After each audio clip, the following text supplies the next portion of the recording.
Ladies and gentlemen, we are at the Blowing Rock Town Hall and are here to introduce you to the town manager, some council members, and the mayor. Let's take a look. Welcome. We are so absolutely delighted to be here in the town hall at Blowing Rock, and the town manager, Shane Fox, is our guest, and thank you for joining us today. Absolutely. Thank you for having me. Well, we want to get to know you. And Certainly. I say we, there are a lot of people here who say, oh, I already know him. In a good way, I'm Absolutely. sure. Let's hope. But, a lot of people who aren't here all the time or who have not had the opportunity to come to the town hall I think this is a great chance for them to see who kind of runs the town, who oversees a lot of what's going here. And Sure. Shane, you've been here how long? Almost 2 years, so 2 years in June. Great. And where were you before you moved here? Cleveland County, North Carolina, Shelby. Okay. And your background is accounting, is that right? It is. It's a little unusual. So previous to this job, I actually held 2 jobs that were in the governmental field, the last one being the Deputy County Manager for Cleveland County and the Finance Director, so a dual role position. Prior to that, I was the High Country Council of Government's Executive Director located in Boone. And so that's a 7-county geographical area that oversees planning, aging, and workforce development. So I do have a little bit of what I would call public administration governmental experience. But prior to that, I spent 15 years in the public accounting field working for 2 CPA firms, most notably the last, which was Martin Starnes & Associates, which is a governmental audit firm located in Hickory. And we, at that time, had about 140 governmental audit clients that we worked for and performed audits for across the state. Wonderful. We like you know how to keep things balanced and watch budgets. I mean, that's just such a major part of running a town. Talk about the hierarchy. When I told you I might ask your opinions on things, Sure. You said, oh no, I can't give but so much because I report to the town council. That's right. The mayor and council members. But for people who might not know, tell us what your authority is and then what it's not. Sure, be glad to. I'll try to summarize as much as I can. So as the town manager, I'm essentially charged with running the town, operating the town. The town council, there's 5 members of the council and 1 mayor that's elected. Every 2 years we have an election. We have one this year with 3 members of the council and 1, the mayor's position that's up. And so ultimately the council and the mayor is responsible for overseeing the budget, so the approval of the budget. So I present a proposed budget to them and they approve it in the June timeframe. And then the rest of the fiscal year, my job is to help carry out that budget. The council also helps give us guidance and puts together a plan and policies in place for guiding the town, and my job again is to help carry out those plans and those policies that they put into place. The town overall is ran and enforced through ordinances and laws, and a number of those ordinances are put on to the books by the town council. They vote and put those on, and once again I'm charged with overseeing that. So essentially from a hierarchy standpoint, the town council ultimately puts the budget and the policies into place, and my job is to carry out that budget that they put into place and the policy that they have that's set forth for us to be able to govern the town with. And you oversee the people who are here. Absolutely, working. yeah. We have 67 full-time employees, okay. 6 departments. So our largest 2 are 2 public safety departments, which is our police department and our fire. So that's about half of our overall personnel between those 2 departments. We also have a planning and zoning department. We have a park and recreation department. Our administrative folks here and our finance director oversees those individuals, including HR and tax collection.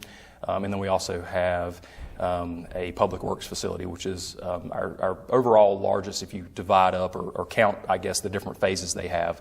That includes our water and sewer plant, also includes our streets departments that help maintain our streets, snow removal, things of that nature.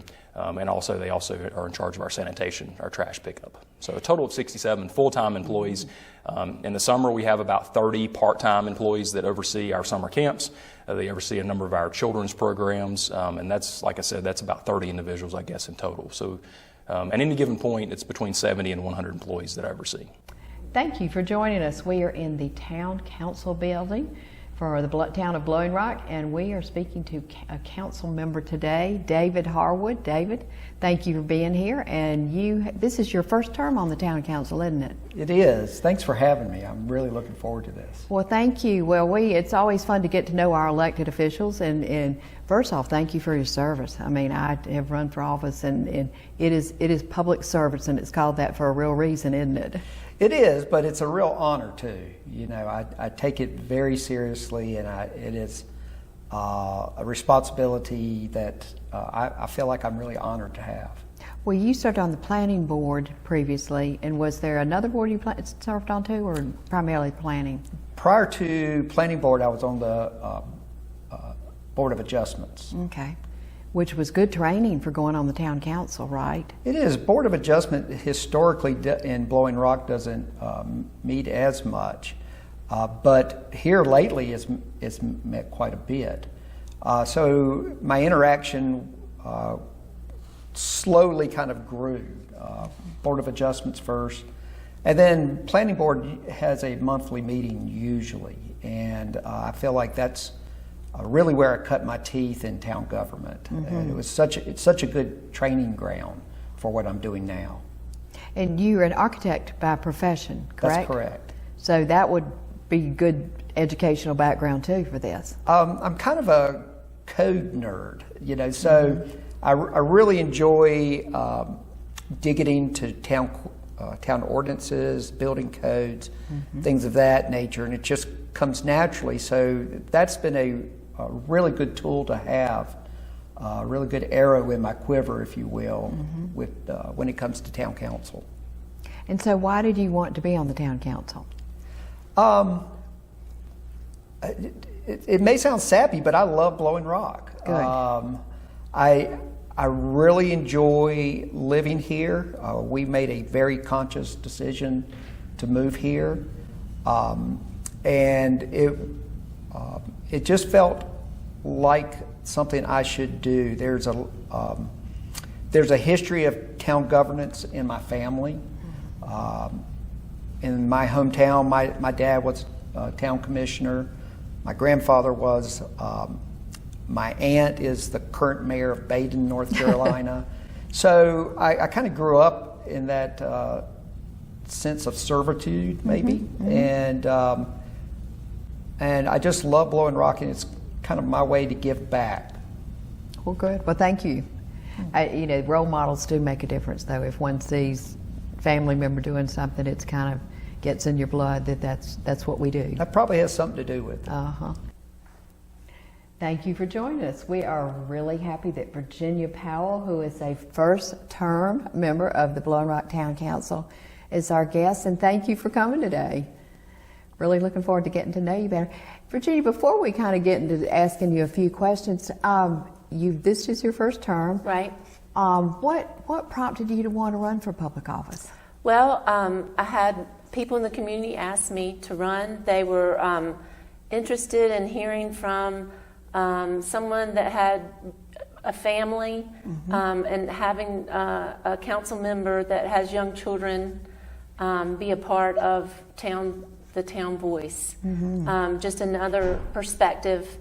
And so I'd been in politics before we moved here on the school board in the city of Tuscaloosa, Alabama. And so I kind of knew what I was in for, and I love this town, and I was excited to serve and help. So that's how I got into it. And how long have you been in Blowing Rock? How long have you lived here? I think it's 14 years now, 2007 that we moved up here. We were struggling with our children's education in Alabama, and that's why I was on the school board. And my husband is a professor, and he found he's a lifelong learner, some sort of article or whatever, and he said, Virginia, what about ASU? What about, because we were at a point where we needed to move. And I'm from North Carolina, and we were in his hometown, and I was like, great, you know, let's go check it out. And so we came up here, and of course at that time when I was on the school board, I knew how to look at all the graphics and numbers and see how they were doing. And it's a big secret, or maybe we shouldn't share, but Watauga County and Blowing Rock are some of the finest schools in our state. And so we rushed up here, and interviewed, and it was a snowy day in April. And my father-in-law told us, why don't you go check out Blowing Rock? Well, I'm from eastern North Carolina. I'd never heard of Blowing Rock because we come 421 into Boone. I mean, right? We didn't drive this way, so I'd never heard of Blowing Rock. And he had stayed at, and some friends had stayed at the Gideon Ridge Inn. And he said, oh, you're going to love it, Virginia. And so the snow is falling down, and we drive into town, into Main Street, and I fell in love. I was done. Were your kids with you? Did they love our the snow? littlest one was with us, Genevieve. So she, so she was about 1.5 or 2 was with us. And the big kids stayed home with their grandma and grandpa. But yeah, and I grew up in a real small town in Mount Olive, North Carolina, eastern North Carolina, and we had, it was Center Street with a railroad in the middle of it, but it looked like home. It looked like what I knew, and you know, with the snow, it was like a storybook. And our main concern was the kids, you know, the K through 12 education, and so we went straight to to Blowing Rock and talked to the principal, to Patrick Succo, who's still the same principal. Good. And we were done. It's safe. It's, you know, the heart of the town is a park. And our school is here in the middle of town. I mean, we're subliminally telling everybody that we love children, and I can attest that that's true. And it's a wonderful place for them to grow up. So we've bought our cemetery plots. We're done.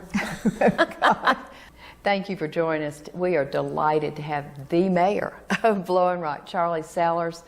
We're in Town Hall, right in front of where you normally are presiding over council meetings. And thank you for being our guest today. We really want to help people watching know more about our wonderful town, and who better than kind of the chief ambassador for the town than the mayor. So, Charlie, why did you decide to run for mayor?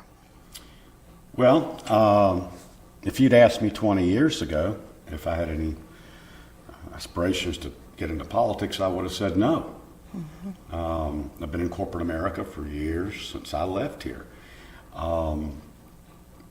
I still have family here. My grandfather was mayor for 18, 20 years, off and on, in the late 20s, 30s, I think in the 40s, 50s. And I just felt like that I needed to repay the little town that I grew up in for the positive way I grew up. And it was due to the community. It was due to the surroundings. And I had moved back in 2014, taken over the Blowing Rock attraction, primarily to handle renovations.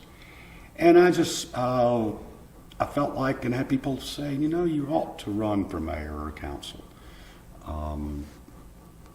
And so I decided if I can make a change and build on what the past mayors had done, not necessarily couldn't fill their shoes, but I could follow in their footsteps and hopefully enhance what they had done. So. Well, good. Well, thank you. And for people who've never run for public office, it's interesting. We were talking ahead of time that everybody brings their own perspective as elected people. So it's not like appointed boards where everybody maybe has something, you know, the common thread in this is that everybody wants what's best for Blowing Rock. But the skill sets and the backgrounds that they bring make for an interesting council, doesn't it? Well, what's very unique that I've learned in the short period of time I've been in politics is that when you have a council, you have different ideas, different backgrounds, but everybody, all the council is in tune to one common goal, and that is for what is best for the community and best for the town. How they get to that point, that's individual. But the common goal is what's best for our community, and they've done a really good job. Super.